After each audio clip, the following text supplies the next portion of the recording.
ketika para tokoh bicara soal proyek PIK2 dan reklamasi. Seperti Anda ketahui, reklamasi itu jangan dipikir cuma di Jakarta, itu ada 37 wilayah yang sudah dan sedang dikerjakan. Di Jakarta diurek-urek terus akhir dibatalke karo Anies, sing ning Serang, sing ning Makassar, sing ning Ternate, sing ning Bali berjalan lancar.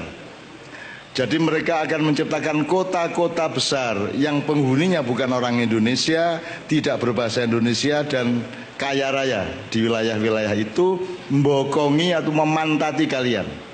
Dan sekarang kenyataannya, kalau kita dari Medan sampai ke Lampung, di pesisir timur, itu semua adalah bangunan-bangunan, perumahan, tempat tinggal, maaf, non-pri, mayoritas. Jawa bagian utara, mulai dari Merak, kita jalan, BSD, kita jalan lagi kemana-mana. Semua mereka sekarang diberikan izin untuk bikin pulau. Saya curiga bahwa di pemerintah kita telah kemasukan mereka-mereka ini yang menyiapkan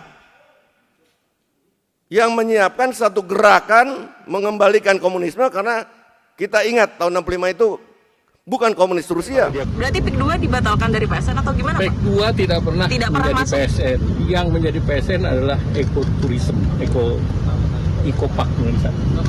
Coastal Line Eco. PIK2 masuk di dalamnya nggak sih, Pak? PIK2 tidak pernah jadi PSN. Semacam Kopkamtib, namanya bisa jadi Satgasus, Satgas Satuan Tugas Khusus untuk pemberantasan mafia hukum dan penyalahgunaan wewenang, ya. Nanti Satgas inilah tadi itu ada dari kejaksaan, ada dari kepolisian, ada dari KPK, ada dari OJK, dari BPN, dari KKP, semua dilibatkan. Saya kira ini harus dilakukan oleh Prabowo. Kenapa?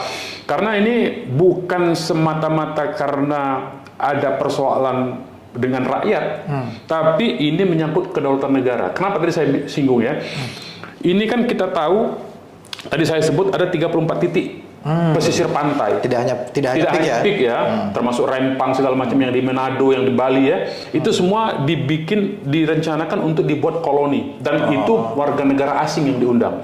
Nah, kalau sudah warga negara asing ya, artinya secara bisnis mereka ada di pesisir laut, mereka bisa berkomunikasi di antara mereka dengan gampang karena melewati laut, tidak melalui daratan ya.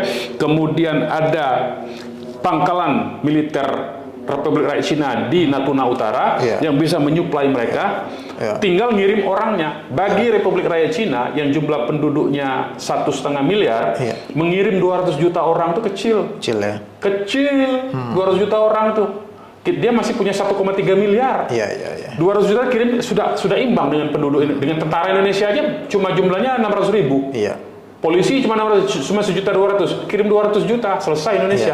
Nah ini yang menurut saya Presiden Prabowo ini harus sensitif dia terhadap kedaulatan negara, kedaulatan hukum, dan mengantisipasi ancaman bahaya dari utara ini, Republik Rakyat Cina. Mereview dan mengendalikan semua PSN ini, kemudian melakukan penegakan hukum pidana terhadap semua pelanggaran hukumnya. Nah, Presiden Prabowo berani ini, karena dia punya jiwa patriotik sebetulnya.